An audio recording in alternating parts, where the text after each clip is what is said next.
Bienvenidas y bienvenidos a Cigar Chicote, y en el episodio de hoy vamos a revisar una de las dos marcas más antiguas de tabaco en formato cigarro que aún persisten en Colombia, la marca Don Julio 1927.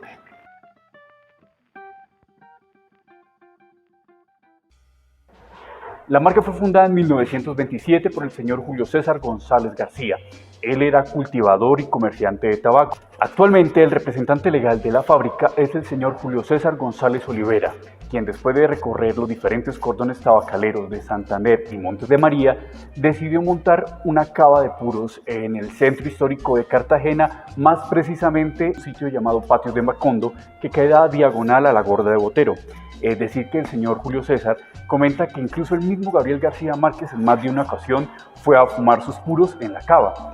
Sin embargo, él estuvo con sus hijos administrando la cava por 13 años hasta que en el 2020, pues por toda la situación que conocemos, tuvo que cerrar la cava.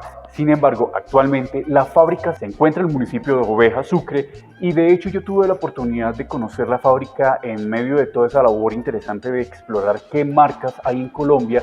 Di con un video en YouTube que voy a dejar en la etiqueta de este video, en donde hablan de las tradicionales torcedoras de tabaco que hay en la región de Montes de María, más específicamente en el municipio de Oveja, Sucre, y allí fue donde yo identifiqué la marca Don Julio 1927.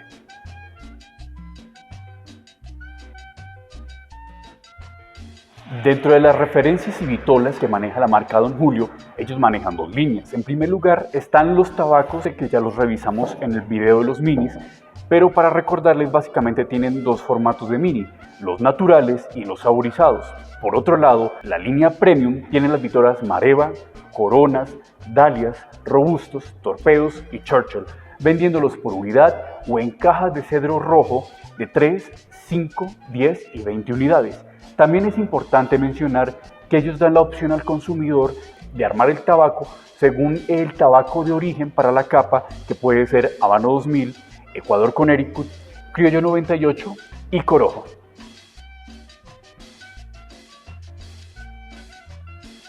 La vitola elegida para la sección de reseñas de este video se ha seleccionado la Dalia. Tiene un cepo calibre 38 y una longitud de 148 milímetros. Es importante señalar que algo que se agradece de esta marca es la anilla de pie, ya que esto protege la integridad sobre todo en el aspecto visual y del acabado del tabaco que se encuentra en la parte del pie. Este cigarro es de línea Premium, como ya lo mencioné, y está elaborado con hoja entera en su tripa. Su capa está hecha con Habano 2000, que declara una fermentación de 36 meses, y el capote y la tripa están hechos con tabaco negro cubita, que declara una fermentación y maduración de 2 años. En cuanto al color del cigarro, es de un colorado claro, su textura es ligeramente venosa.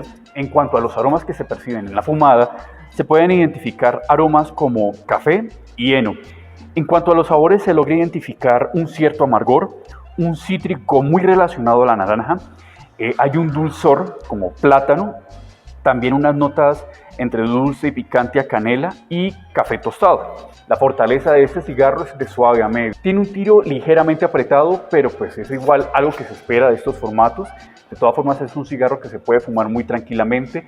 Sin embargo, sí hay que estar muy pendientes al momento de su combustión y en su carburación, ya que en el primer tercio tuvo, pues en los que fumé, ciertos problemas, ciertas inconsistencias, que ya para el segundo tercio se logró normalizar, pero sí hay que estar muy pendiente de no dejar apagar el cigarro.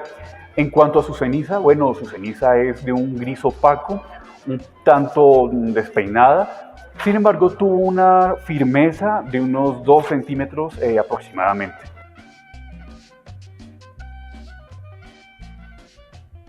Y ya en la sección de recomendaciones para maximizar la experiencia de fumar un cigarro colombiano, vamos a continuar con la revisión de las cosas que afectan la percepción del sabor en el tabaco, de las que habló Brian Glynn en su canal Cigar Obsession de YouTube. Ahora vamos a abordar los apartados asociados con los aspectos técnicos de la fumada.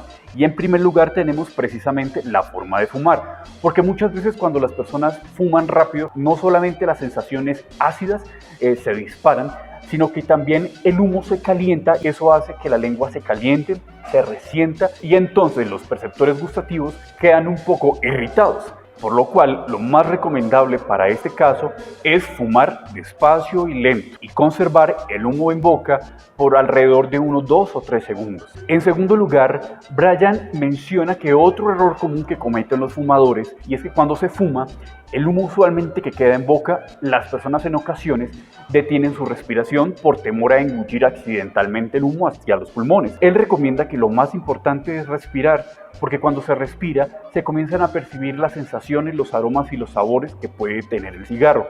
Para ello es muy importante estar tranquilos y con el tiempo ir logrando corregir ese hábito de engullir el humo y poder tener la capacidad de respirar mientras se fuma. Y finalmente, para complementar la información que presenta Brian Glynn en su video, me gustaría también hablar de la información que en algún momento revisamos de Travis Paperheim, de la productora y tabacalera Atlantis USA, en la entrevista que le hicieron en el programa Bóveda Box Press, en donde habla de una técnica que él propone para poder percibir los sabores.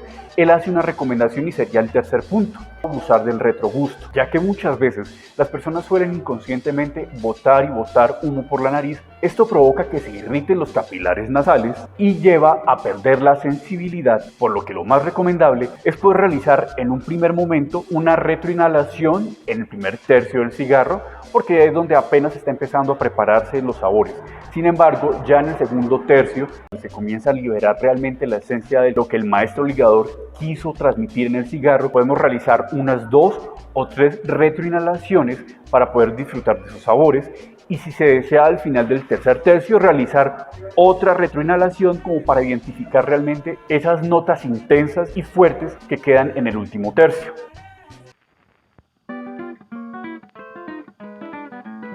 Bueno, y ya para finalizar, quiero agradecerles por su interés o motivación o curiosidad por conocer sobre el cigarro colombiano.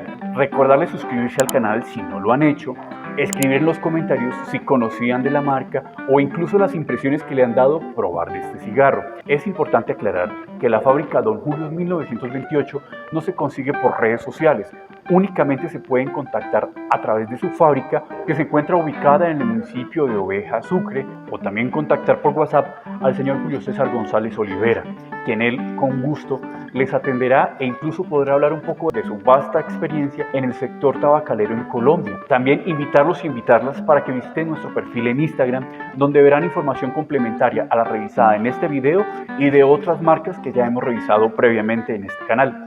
Y como siempre, mi nombre es Emanuel Gutiérrez, me despido y les deseo buenos vientos y buenos humos.